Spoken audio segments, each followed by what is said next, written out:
Hello GitHub universe. It's an honor to be speaking to you today from Toronto, Ontario. My name is Anthony Vacca. I am the Senior Director of our Developer Experience and Open Source Program Office at RBC. At RBC, we are transforming the way we're working, and it's through InnerSource, which is our foundational project towards future, more active participation in open source. For those that don't know, RBC is a global bank with our headquarters here in Toronto, Canada. In Canada, we are one of the leaders of the Big Five banks when it comes to customer service, offering award-winning products to our clients. We have pushed through into the digital space with over 5 million active mobile users. We are number one in market share in investments banking, private banking, and we are focused on helping our clients thrive and our communities prosper. Now, being at a 150-year-old bank, servicing over 17 million clients in over 30 countries, our 80,000 plus employees can become siloed, as you have thousands of developers building our leading products. Like any software shop, we also get stuck on problems, and we rely on our community to help solve those problems. Those problems can range from interacting with many internal systems, security controls, or processes that no one had ever seen before. So when someone asks a question, they tend to ask their team lead, who asks their manager, who may know someone else that has come across this before. The key is, it's very ad hoc conversations to help developers solve problems. And we have a great culture that enables that. But what happens when someone is in a remote team at the bottom right hand of the screen, and you're so siloed that that team doesn't have that support network? It gets very difficult. Now multiply that across a large organization, and we fall ourselves into that trap of Conways Law, where an organization that designs a system will produce a design whose structure is a copy of the organization's communication structure. Basically, how we design systems may not make sense, but it works because its hierarchy is there. Having been with RBC for 17 years, in many different roles across the organization, we, like many organizations, have this problem. But in 2014, RBC went through a big change in leadership when we had Bruce Ross and Martin Wildberger join RBC to lead up our technology and innovation department. This new leadership started to modernize our tools, our processes, and one of the first things they did was they converged on one SCM tool, which was GitHub. In fact, I remember one day, Martin, our Executive Vice President of Technology and Innovation, asked our developers, what else can we do to resolve your pain points? And people spoke up. Almost half of the ideas were about better culture and collaboration. People wanted open source, but inside the bank. People wanted that InnerSource culture. So after successfully driving an open source program in their previous companies, our new leadership didn't need any convincing about the power of open source. They realized that having an open source program office led to better software engineering practices. And today, open source actually has become a key supply chain of software for all large banks, with 47% actually making contributions back.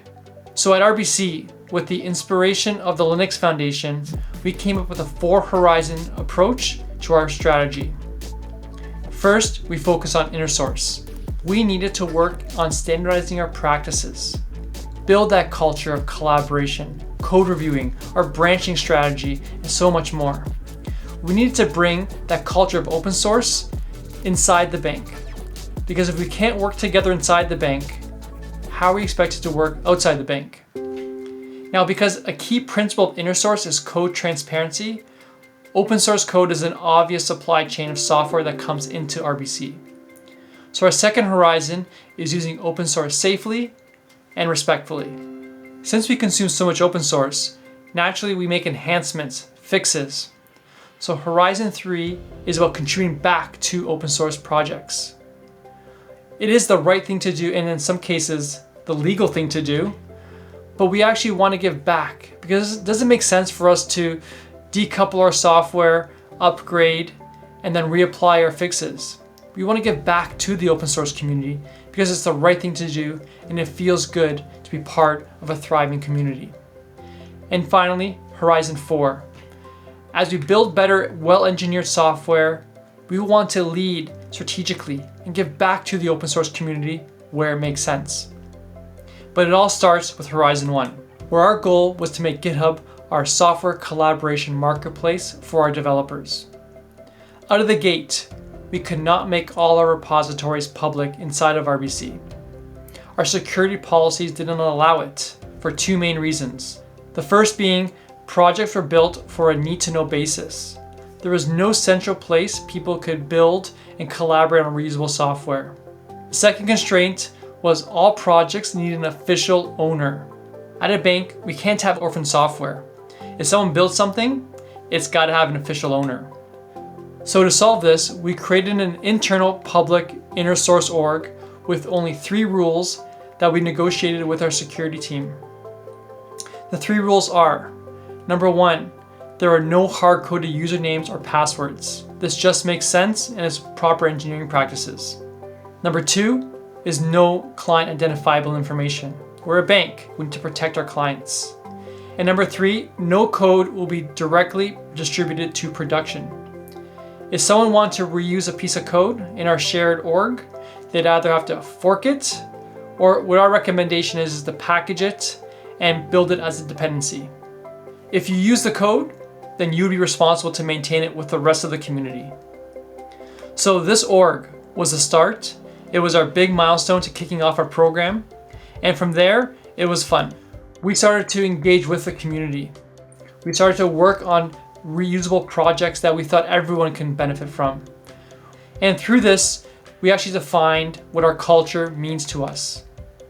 And I'll share that here. At RBC, we want to be collaborative and experimenting, openly communicating about challenges and ideas. We are willing to admit that it's not perfect. We're always looking to grow and improve. We are energized by the opportunities. And most importantly, we're willing to give instead of take. This all sounded good, but I needed a way to measure this, because you can't manage what you don't measure. So we started to measure 4 things. We started to measure the Slack chatter. We started to measure who was attending our events. And as more and more people started engaging with us, we started to measure who's collaborating, who was participating in creating repos or contributing back to projects they never even heard of before. And with these metrics, we eventually graduated into reuse metrics. So here's an example of how many people made at least one contribution per month since the start of our program. Looking at our collaboration metrics from GitHub, we can see our social events early on was very, very lightly attended. But as we had our big community events, more and more people started working and collaborating on projects until we finally launched our reuse program. And when we launched our reuse program in 2019, we actually found more and more projects were using it, and it just started to grow. We can now see teams that are building in these dependencies into their projects and deploying them to production. As more and more apps reuse, the amount of reuse increases as well. So we can actually make better decisions on what projects to invest in, which are critical, and which ones maybe needed to get some more work or decommission them. So in the end, our apps are now starting to look the same icons, the same colors, fonts, and more. Our devs are reusing our security patterns, mostly because it's just easy and saves them time. So InnerSource has really started to transform the way we work. And if you've ever read the book, Crossing the Chasm, you know there are 5 stages we track in adoption. The first stage is the early innovators. These are people where you need to say the word InnerSource and they're hooked and they want to get involved. The second phase is your early adopters, your visionaries. These are people where you need to spend maybe 2 minutes with someone, explain open source inside the bank, and they're set. Then it's that dreaded chasm. This is the hard part of the adoption, because this is a big leap towards your early majority, followed by your late majority, people who maybe need a little bit more convincing, and finally your laggers and skeptics. Now, the early part is easy. These are employees that want the change, they want that culture, that community. This makes about 15-16% of your population. Moving on to the difficult part, this is where employees want the solution handed to them. They want the convenience, for that community collaboration and reuse. And in our journey, we're now approaching our chasm as we take all the best practices we've worked together with the community on and scale them across the organization. And for us to get started, we really focused on building that foundation. And our strategy has really been, at first, be pragmatic. Make what these people want the reality.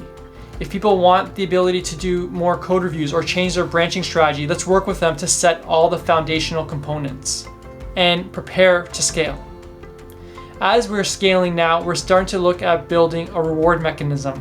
We're making it easy for developers to share and collaborate. We need just to train developers. We need to give them rewards just to make sure we attract that early majority. The late majority, there may be two things. They may not have the awareness of where reusable artifacts and where the collaboration happens, or we have to actually look at the technical feasibility. Maybe this won't work for all teams, but we're gonna try, and the late majority will focus on building those small, bespoke solutions. And finally, the laggers, the skeptics, is we just may need to push in a different direction. Maybe it's a management change, or we just really need to try to dig down deep why it's not working. But that's what our strategy is for the next few years. I want to thank everyone for listening, and I look forward to the discussion.